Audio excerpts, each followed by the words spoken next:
Hello, welcome back to Emotionally Unavailable. I'm your host, Melissa Hepner, excuse me. This series has been essentially answering the question, if humans need connection for survival, why then do we do so much to work against ourselves and create disconnection between ourselves and others? And we've covered the why, attachment, your trauma experiences that you've had.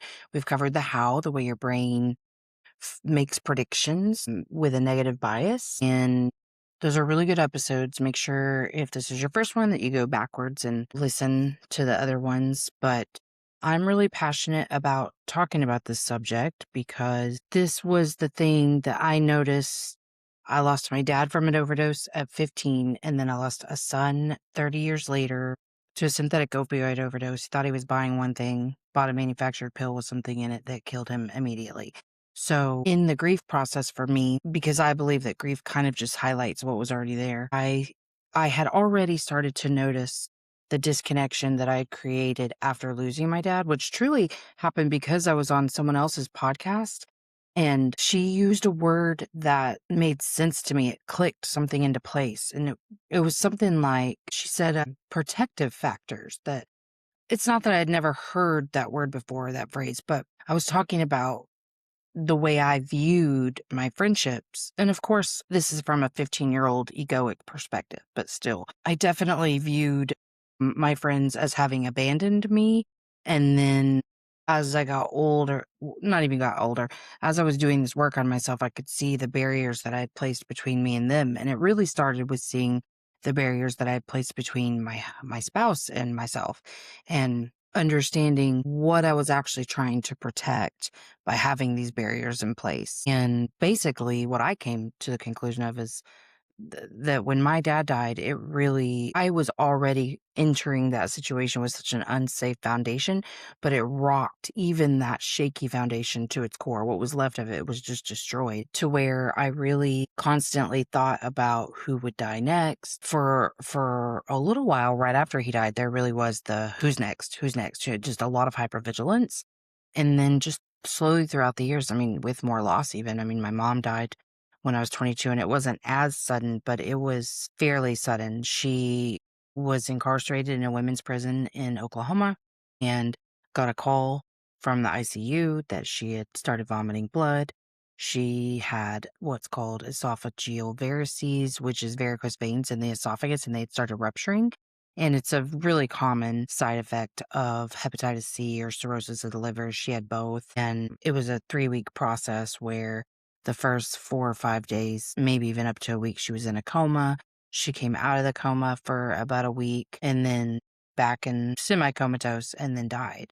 So while it wasn't walking in from school hearing that your dad died, it was pretty sudden. And I was pregnant with my first child. And so with her grief, I think I was more open with it, and open to it, but also I think I was just more concerned with making sure to not repeat her mistakes as a mom, because like I said, I was pregnant with my first kid. So I don't know if I even dealt with it that much, honestly. I think that's probably why I had I don't know, it's hard to describe. But anyway, so I started to notice how I was placing these barriers between myself and others, and that was something that I was working on prior to losing Jake. But then after I lost him, was really wrestling with that feeling of people not showing up for me the way I wanted or needed them to. And it was in that I started to ask myself questions. I was very determined to not lean in to what I was feeling, because I felt like it had to have been a confirmation or a negativity bias, because I was really learning to see those signs in myself at the time, where we have to make our outer world match our inner world. So if I've got all these stories that were written for all these years that I'm very certain of, then I have to move in a way that's going to make sure that's the outcome that I get. I've had lots of episodes talking about this in the last 6 months since Jake died, because I've seen it in so many different ways, where even then when I get what I want, I'm still upset. That's when I could understand, like, it's because it's incongruent. It's not matching the story in my head. So that was really eye-opening, but confusing and kind of heartbreaking too. And so that's been really the journey that I've been on. So I just wanted to, open up with that. I'm sure I've told some variation of that at the beginning of each of these episodes, but I'm really passionate about teaching people how the stories that were written for them, truly, they were written for them by the programming that they received as children, how they're still carrying those narratives to this day and how they're creating a lot of disconnection in our lives are meant to be spent with others and shared with others and to be held by others. And that was really a skill that I had to develop, was learning how to be held by others. And that was something that really I was so proud of after Jake died, that I was able to receive all of the love that I really was given. And when I say people weren't showing up for me, it was really after that first. Unfortunately, he died right before Christmas. So lots and lots of texts, calls, food for, he died the 13th for what, 10 days and then almost none. And so that was really something that I had to reconcile and understand how not to take that stuff personally and how to advocate for myself and ask for what I needed and wanted and who was safe, who wasn't safe. I just had, those were all things that I really had to learn. So that's what's leading me to today's portion of our talk. Like I said, go back and listen to the other episodes. I'm actually very excited about them. And one of the reasons that I've decided to make a series about this is because this is kind of the new thing that I'll be talking about at mental health conferences, is teaching clinicians how to see this in themselves and their clients. And so just kind of seeing what feels organic to talk about, what maybe feels a little more stuffy. So just kind of testing out some of the talking points and see which parts I really want to like add certain things to or take away things to. So that's why we're doing that. So today's portion of this series is like, okay, so you've told me the how, you've told me the why, you've told me what the next step is to start replacing, give it new information, giving your subconscious and your nervous system new information to predict from. How do I know that what I'm doing is working? How do I know that my nervous system is getting more calm and feeling more safe? Because I've been very open about the fact that I coddle my nervous system a lot. Coddling as a word has received such a negative connotation. I know I used to hate the word too, and now I'm like, coddle me, baby, coddle me. I think we as people have not received enough coddling. I'm going to give you an example. Kid comes up, has scraped their knee. We do a lot of, you're okay, you're okay. Instead of, my gosh, I want you to think about what you would do if you saw a person be like, no, oh, does it hurt? Trying to understand the experience, whatever. We would all like be like, okay, it's a bit much, right? Because we're not trained for that. But truly, and notice the resistance that comes up in your body when I say this, but truly that's what we need. We need coddling. We need to learn how to receive that. Mostly we need to learn how to do that to ourselves. So I've been very open about the fact that I spend a lot of time coddling myself, like, honey, what's wrong? Did you get your feelings hurt? Lots of talking to myself. And guess what? It works. It works. Okay. If you knew me like 2.5 years ago, 3 years ago, I was a psycho. Okay. I'm not really a psycho anymore. I have my moments, but okay. So how do we know it's working? Because here's the thing. We assume that healing is going to be this thing that happens. Like you're going to receive a certificate of completion at the end of this thing that happens that says, all right, now go be. You're healed. Do that thing. And that's just not the case. The thing that I really had to learn, and it's funny because I did an episode, I think it was episode 4, and it was called Embracing My Fire. I'm almost positive. I really like that episode still to this day. So you should listen to it. In fact, I'm going to link it into the show notes, which I don't think this is the first time I've done that. But anyway, I'm going to bring it up because it was the beginning of my spiritual awakening, truly. I had been really into astrology and starting to see astrology as like a blueprint for my life and how these placements really played a role in personality and experiences and whatever. But it wasn't until I was doing like a new moon or full moon identity audit that it all finally, like I had a culmination of like things that I had been learning all come together for this moment that like literally I had this giant epiphany, which really is a spiritual awakening, is the way I define it. When you have these, oh my gosh, it all makes sense now. And so the way it went for me is that I was doing the identity audit and listing all the characteristics of this person, that my ideal person, who I wanted to become. And when you do an identity audit, you do things like, how do they dress? What do they do for work? How do they spend their free time?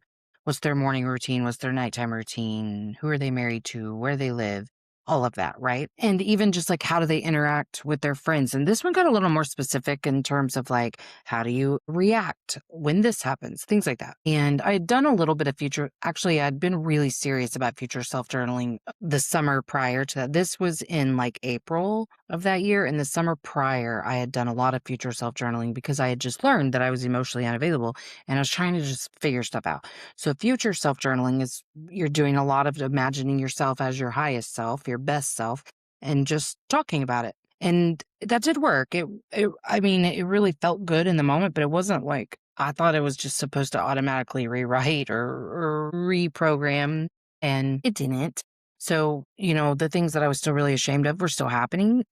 And so, anyway, I'm doing this identity audit, and the part that really struck me was when you then say, okay, how is the person you are right now incongruent with this person? And as I started to draw the lines between this thing and this person that I wanted to be, I mean, obviously the big ones, like I wasn't making the amount of money I wanted to make, I'm not living where I wanted to live, whatever, but like who I was starting to see like, okay, all this person that I'm trying to be is like perpetually unbothered. I could see that she was just this Zen Buddha person that nothing could get under her skin. She was not reactive at all and just again, perpetually unbothered. And I was like, Melissa, why are you trying to be this Zen Buddha person? Like, I've always been very fiery, but I was kind of just learning how to hold my fire. Like, I had finally seen it, and I was a very reactive person, and I had a lot of shame over that. And it made me feel like if people really knew the real me, that they wouldn't have the, respect or love that they professed for me, that they would, shun me in essence. And so, I had kind of also though, but I'd been a really big people pleaser where I was really internalizing a lot of my interactions in public. If somebody, just said something wrong or did something wrong, I would just internalize it and then go take it out on my family. So something that I'd been working on was like just kind of letting people know how I felt in real time, even if it was really rude. Like I was working on not keeping my face fixed, to a certain way so that people couldn't read my emotions. Like, in fact, I was doing the exact opposite. I was making sure that they could tell just from my facial expressions and body language how I felt. That was different for me because that was a level of vulnerability that I had never experienced. I had been very good at buttoning it all up and making sure that I only let out what I wanted to let out unless I was at home. And it really was uncontrollable at that point because when you've been shoving stuff down all day, it's going to come out eventually. So I was proud of the fact that I was starting to really become an advocate for myself and others. And I've always had an easier time advocating for someone else, but for myself, I really had a tough time. And so I was like, well, there's a huge piece of incongruence. In one breath, you're like, yes, I am this fiery being and I want to learn how to hold that fire. And I think it was because I had learned I'm an Aries rising. I'm also a Leo moon, which is a giant pain in the ass. But so I have two fires in my big three. And I learned kind of what the plight of an Aries rising was and kind of the journey. And it really is the fool's journey if you're familiar with tarot. Which I mean, I think we're all on the fool's journey, but like how can I be a heroine in my own life kind of sitch. And I was learning that this fire was a beautiful quality in me and I didn't need to extinguish it. And so I was like, Melissa, why? Why are you trying to get rid of all this and just be this like baseline human? And it really was because I had so much shame around my reactivity. So that was the first time that I really thought to myself, like, I'm actually great exactly how I am. I maybe need to be a little less reactive and I need to be, working on growth and evolution, but like, I don't have to fucking completely remake myself to be anything great. I am great right now. And you can really hear me talking that out too, because I like was driving when I realized all this. I went home and I recorded a solo. And so that's a very special episode to me. So I'd love if you listen to it. But anyway, so that's the thing is that I realized like, oh, we believe that being healed looks a certain way. And then as I like got so much more information and grew and became even more enlightened and all the things, then I really could find myself judging myself if I had a normal human reaction to things and would give myself a really hard time for reactivity, for getting my feelings hurt, even if I wasn't like reactive about it. Like it really bothered me. I've talked about it a lot on here. I've talked a lot about on on it with Angie on Unquiet Soul, just about like how people in the spiritual community really act like you're doing some stuff wrong if you are like sensitive or get your feelings hurt or triggered or whatever, which just isn't true. So anyway, I kind of started to notice this with clients too, where I'd be like, are you judging your healing? Are you frustrated with yourself because you had a normal reaction? You thought you were never going to have those reactions again. So now I'm pretty upfront about like, and it's never stopping. Like it's going to happen a lot less, but like you're still going to have these experiences where you're triggered, someone hurts your feelings, whatever the case may be. And it's not about that stuff never happening. It's about how you respond. That's the thing we're trying to change is how we respond. Because this life isn't asking perfection of us in any way. It is not. It is asking us to respond different. That's it. So anyway, so some people, they're like, oh yeah, when I get there, I'm never going to be anxious. I'm never going to be overthinking. I'm never going to be triggered. And that's just not true. It's not true. You're going to be anxious and overwhelmed and sad and all the things. And it's just about knowing how to take that next step. Like it's just about, it's almost like backing up versus leaning in. So I'll get into that, but that's really, I think, a good example or a good visual of kind of the way I approach all things now is, for instance, I no longer call myself depressed. If I'm feeling pretty low, I understand it to be a chemical response. For instance, what goes up must come down. Your body requires what's called homeostasis, which means even.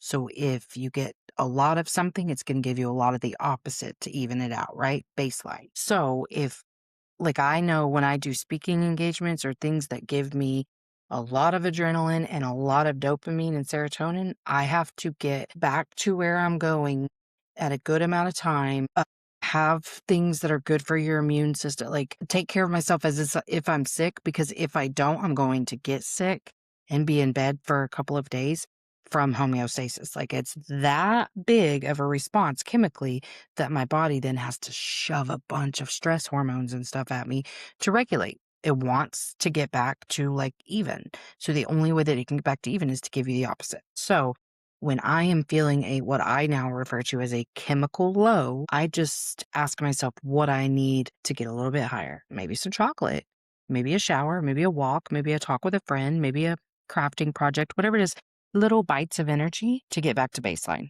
That's it. I mean, I'm not struggling with like hardcore clinical depression either. So hear me when I say I'm talking about your normal, like, oh, I woke up on the wrong side of the bed. Like I'm feeling pretty low today. I just ask myself, what's the next little thing that I can do to get the tiniest bit of energy? Sometimes it'll give me a lot more energy than I was anticipating. I'm going to be right back to baseline. Cool, cool, cool. But anyway, so like I said, over the last few weeks, we've talked about how the brain is constantly predicting from the past and filling in the blanks with whatever it knows to fill it in with because it needs certainty. Your brain and your nervous system require certainty. So it's going to provide it for you, whether it's the right or wrong answer. And we've talked about the nervous system learning through experience, not through information. So that's why when you're trying to talk to yourself and you're like, you know, you know better or, whatever, or even just receiving the information like through a video like this or self-help books, whatever, that's why your nervous system isn't just converting because it needs to experience it. So you have to get really committed to, okay, I know this and I'm going to practice this, which means the next time some little thing comes up where you're going to get reactive, you have to practice it. You have to. Okay, so the question we're trying to answer today, how do I know it's working? I'm trying to give my nervous system new experiences. I feel like I'm responding different. Like how do I know that it's working? I don't know if I finished this thought earlier, but when I was talking about the chemical low, I don't lean into the chemical low unless I'm just feeling exhausted and know that I need to rest, but sometimes that's what you need. But I don't lean in, I back up and I observe. I get very curious. I don't go, I'm in a bad fucking mood. I mean, I can if I want to. It doesn't make me a bad person, but like I really try not to waste any days with like bullshit. I mean, I don't want a whole day to be over and I just think the whole day was me just spent in the worst mood. It does happen. It does. But again, sometimes you really just need rest, so I'll do that. If I'm not feeling social, I'm not going to force it. So you have to learn how to take care of yourself. That's a whole part of giving your nervous system new experiences is not self-abandoning, but you're just going to make some comparisons is how we're going to start with understanding if we're making progress or not. If the old you was just like, I'm angry, and then responded to their environment in a very angry way for however long, that's the old you, right? Hopefully the new you is now like, ugh, my chest is tight or my shoulders are tight, my neck hurts, whatever. You're you are beginning to notice instead of just living in that autopilot, like, oh, I'm so mad. This is a terrible day, whatever. Instead of stopping and being like, man, what is going on? Like, I feel so tense. Like, anger isn't unreal. It's valid sometimes, but like, there's usually something going on, something you're not addressing. So for me, if I'm feeling really angry or agitated, I'm going to pause and I'm going to go, what do I need? Sleep, food, shower, friend, walk, podcast, craft, time with my little baby dogs. What do I need? Instead of like, "Oh, fuck you, that's the way I used to live. Like, y'all better just stay away from me because I'm having a terrible day. So that's one thing is like noticing things are happening instead of just like, I'm angry. That's the state I'm in and it can't be fixed. Another way is if you are starting to make predictions, like, and you notice them. So, like, if let's say your friend hasn't texted you back, this is like, I'm always using examples for me, but something that can get to me is like if somebody doesn't respond to my text, especially like turn off your fucking read receipts. Come on. People just walking around with their read receipts on, and then I saw you read it. Now, I actually have lots of experiences of me quickly opening something, seeing it's a lot longer than I have the time to read right now and having to come back to it. But before, I wasn't that person. I read everything, but I don't have the capacity for that now. Like my brain just doesn't work in the way that it did before losing a kid. So even if the message isn't really long, if it's something that like makes my brain feel really overwhelmed and I can't just immediately come to an answer, you're not getting a response from me for however long. I don't know. I can't, maybe never sometimes. If the content of the message feels overwhelming in any way, I absolutely cannot respond. But is that because of the other person? No, it's because of me. So I've actually had a lot of experience now of being on the opposite end of that to where I can take all of that so much less personally. I mean, that was a thing I had to teach myself anyway, was like, their shit's about them, your shit's about you. But then like seeing it in action in real life and in real time was really helpful for me. But yeah. So if you're starting to notice like getting frustrated that somebody hasn't responded to your text, and you're automatically assuming something about why, that's your brain making a prediction because it wants the certainty, right? If you have gotten to the place where you're noticing your brain doing that, then you know your nervous system is healing. If you are getting to a place where you can even have the awareness that your brain is predicting, you're on the right path. So again, that first example of, oh, my chest is tight, my shoulders hurt, my neck hurts. Like that's a great step in this process and it means it's working. So keep doing what you're doing. Keep pausing and responding just a little bit differently. Even just in the whole something that I wanted to when I was planning this episode. Sometimes my brain still wants some certainty and so I will provide it with like the opposite of what the initial prediction was. So like if my brain's like they can't stand me or I'm too needy or whatever it might be telling me, I'll then be like, no, they're just busy or they're overwhelmed or whatever. Like, so in some ways I am still providing my brain the certainty, but at least it's a more positive thing that's not going to keep me disconnected from them. It's just me allowing them the time, the space that they as humans deserve, you know? But that's been a thing for me is just learning to give everybody space and freedom to be who they are without expectations. It's a work in progress always, but that is my hope is to not have expectations of others. So and the thing is that you're still going to spiral. Maybe you're still spiraling, but like if it's not lasting a week the way it used to, maybe it's only lasting a couple hours. That's huge. Like let's celebrate the wins here because that is huge. Because it's not about being perfect. It's about just a little bit better, a little bit better. Not better for any other reason than this is what you as a human deserve. You deserve this. I know for me that wasn't a motivating factor whenever I wanted so badly to be somebody completely different. And I wanted so badly to not be so reactive and just to be sweet. and soft. I really wanted that, but I really didn't want it for me. I wanted it because the shame I felt for all the pain that I had caused people around me until I found love for myself. And once I cultivated that love, I want that for me. I deserve peace. I deserve joy. I deserve love. And I'll tell you, it motivates me a lot more to continue to do this work on myself, to continue to grow and evolve and enlighten, knowing that I'm the one who gets to experience all of this. So I know that sounds really selfish, but first of all, let's rebrand the word selfish.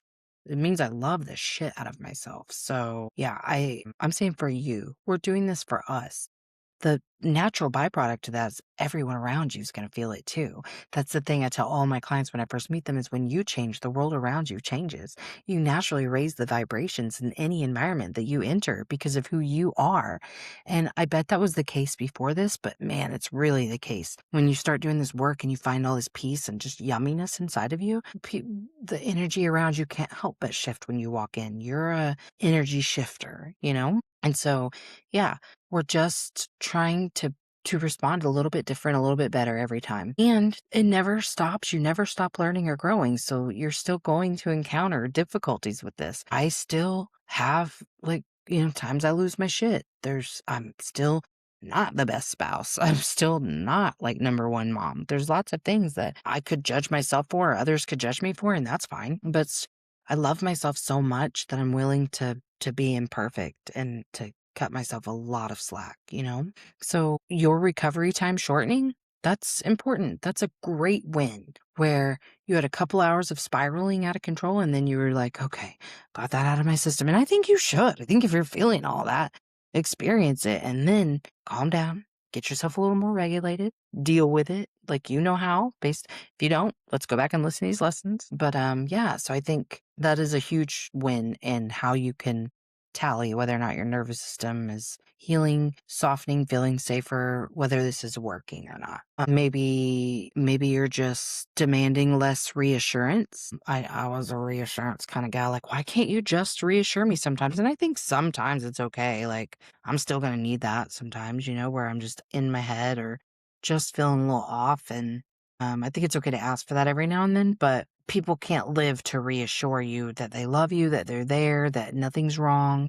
This is stuff that you have to learn to do for yourself. So count that as a win if you're not requiring that reassurance or you're not double texting like, hello, hello. Or if you're overthinking and about some medical thing and you go to Google and you're not doing that anymore. Like the fact that you're not having to have certainty as much, that is a huge win. And I would say the biggest is if you can become curious, and like I said, if you can lean out instead of leaning in and be more, wonder what's happening.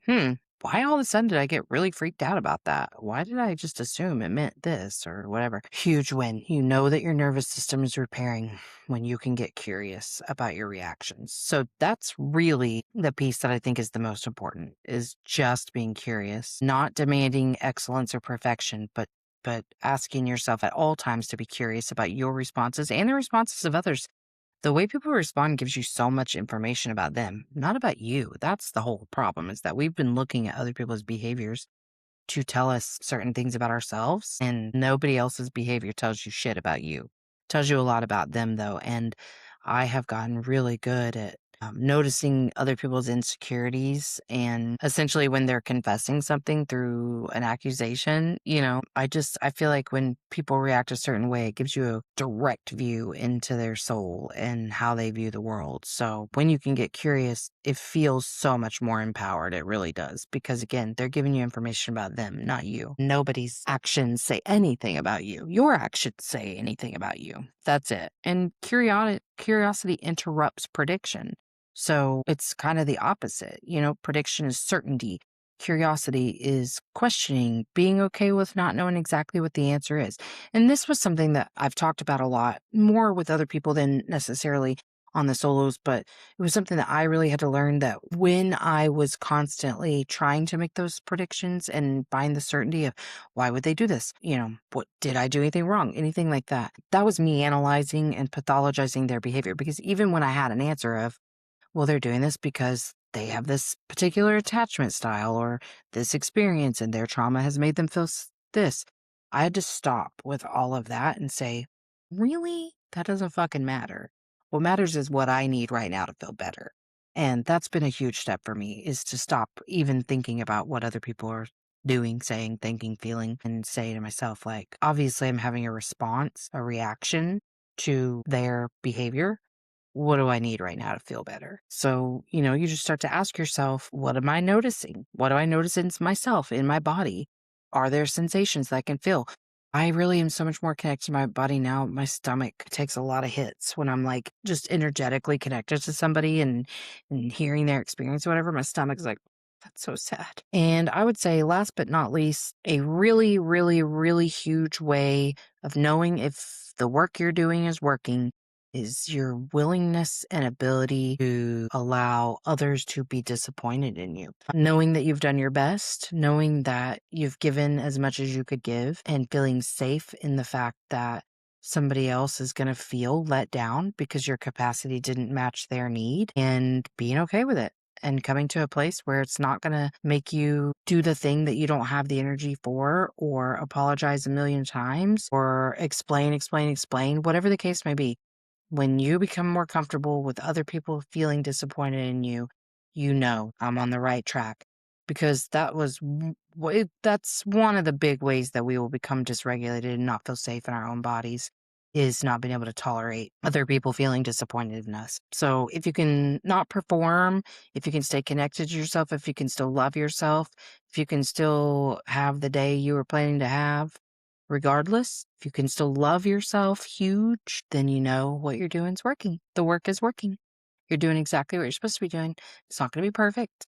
It's never going to be perfect, but you will be a person who can love yourself no matter what. And that's really what we're doing here, because you cannot share love with others if it's not something that you've cultivated within yourself. So the whole idea of like, I love hard when you're actually a very codependent person, that's not love. That's just trying to receive, trying to please.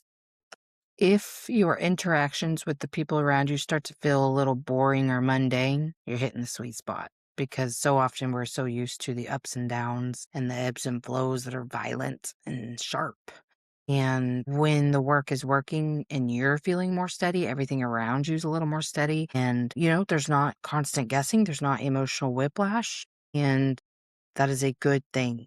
So keep that in mind too. And so, just to kind of wrap things up, when I say you know that it's working because you start to respond differently, it's asking yourself, so what do I do next?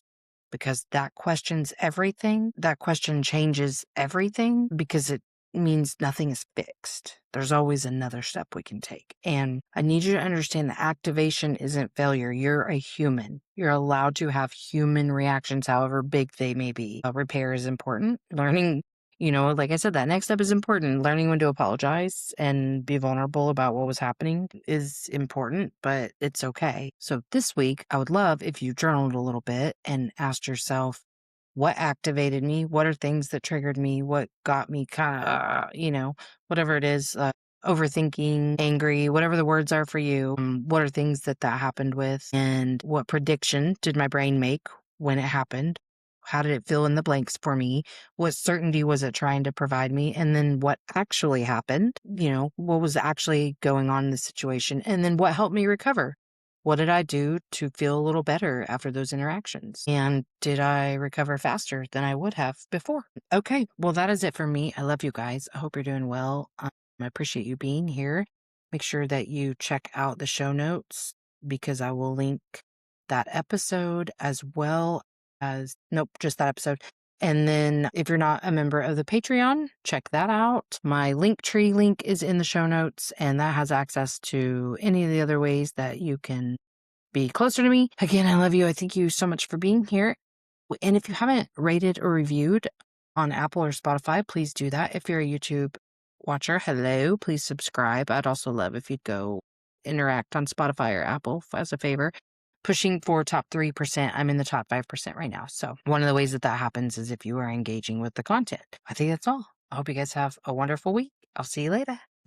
Thanks for coming to Emotionally Unavailable. If you haven't already, like, subscribe, and share.